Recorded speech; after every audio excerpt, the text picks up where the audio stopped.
Okay,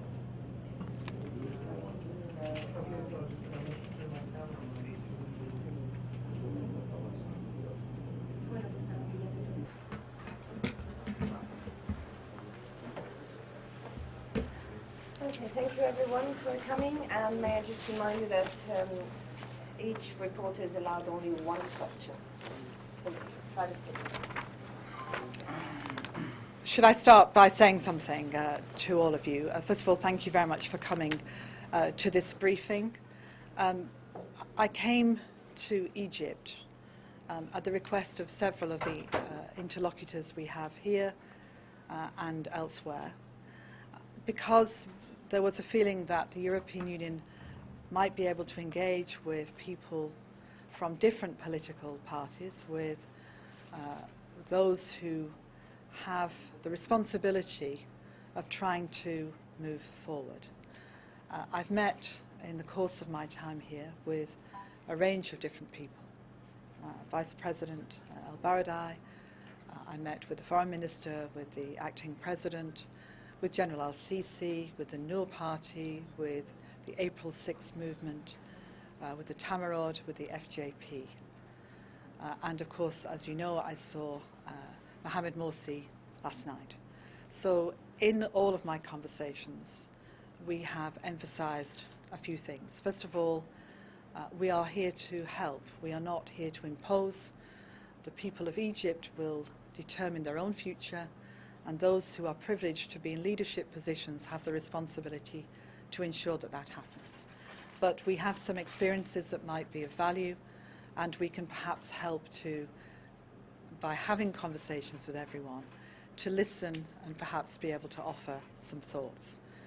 That includes, as you think about elections, that we've already said we will be very happy to observe elections in the future and to help with that process. And we recognise that the importance of what is going to happen in terms of the Constitution and people engaging with that. I will be talking later this morning with Mohamed al-Baradei again, and I will of course stand ready to come back to Egypt if I can be of further service. Thank you. Thank you. I would ask, of course, I have asked you before in the speaking about Morsi, and I would like to ask again, how do you see the situation of him, and do you think the ideas you have said to him, what is his view concerning it, and will it be minimizing of the transitional period as it was asked? Well, first of all, I've said that I would not come unless I could see him, and that was freely offered to me.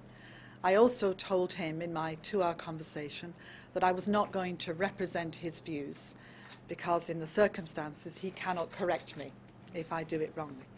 We talked for 2 hours. We talked in depth. He has access to information in terms of TV, newspapers, so we were able to talk about the situation. And we were able to talk about the need to move forward. But I'm not going to reveal anything further about our conversations in any way. I also, as I've indicated, have made clear that we're talking with the breadth of people, not because we're coming up with great ideas, but because we want to help facilitate the bringing together of ideas that people here have. Did you bring any concrete proposals to that? I understand you didn't want to speak more about the conversation, but there's reports that you offered a safe exit in exchange for the removal of the sitting. I certainly did nothing of the kind. All right, and also, could you say anything about his health state of mind? Okay. Maggie, only one question. What's his state, and how did you see him? He's well, and we had a friendly and open and very frank discussion for the 2 hours I saw him, and I saw where he was. I don't know where he is, but I saw the facilities he has, and we had a warm discussion, because as you know, I've met with him many times before. I sent him good wishes from people here, and he asked me to pass on wishes back. And of course, I've tried to make sure that his family know that he's well. Did you find any sign of opening, flexibility, the talks that you had yesterday with the various parties, and especially the Muslim Brotherhood?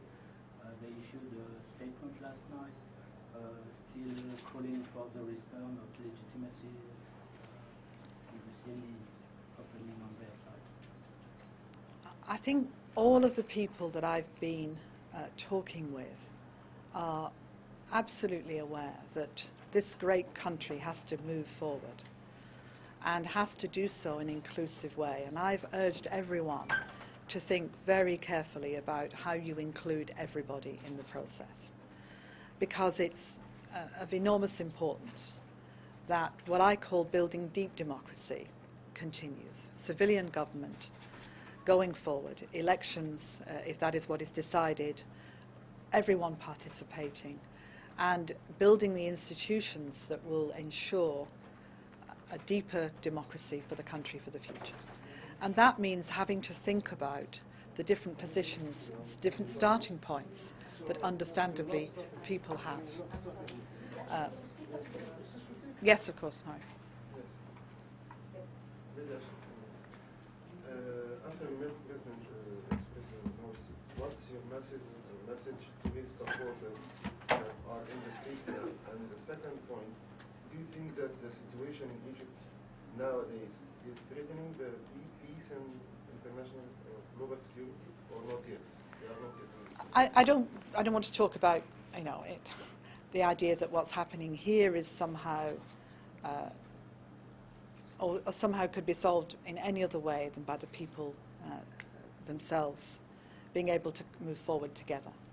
And I don't come with great messages, because this is for the people of Egypt to work through.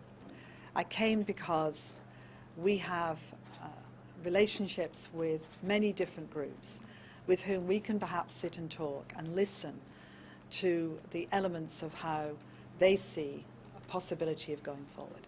And to be able to urge on behalf of all the member states of the European Union and the international community finding a way through. It really matters that there is a strong future for the country, politically and economically.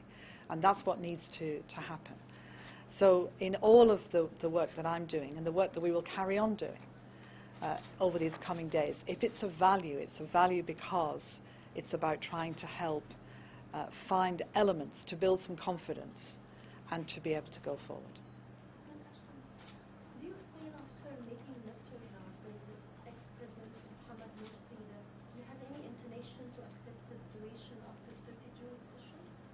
Has any inclination to accept the 30 June decisions? I'm not going to put words in his mouth. Have you asked the Egyptian authorities to refrain from any move against the relevant vigilance? What we've said to everyone is that you need to find a calm resolution to the situation on the ground.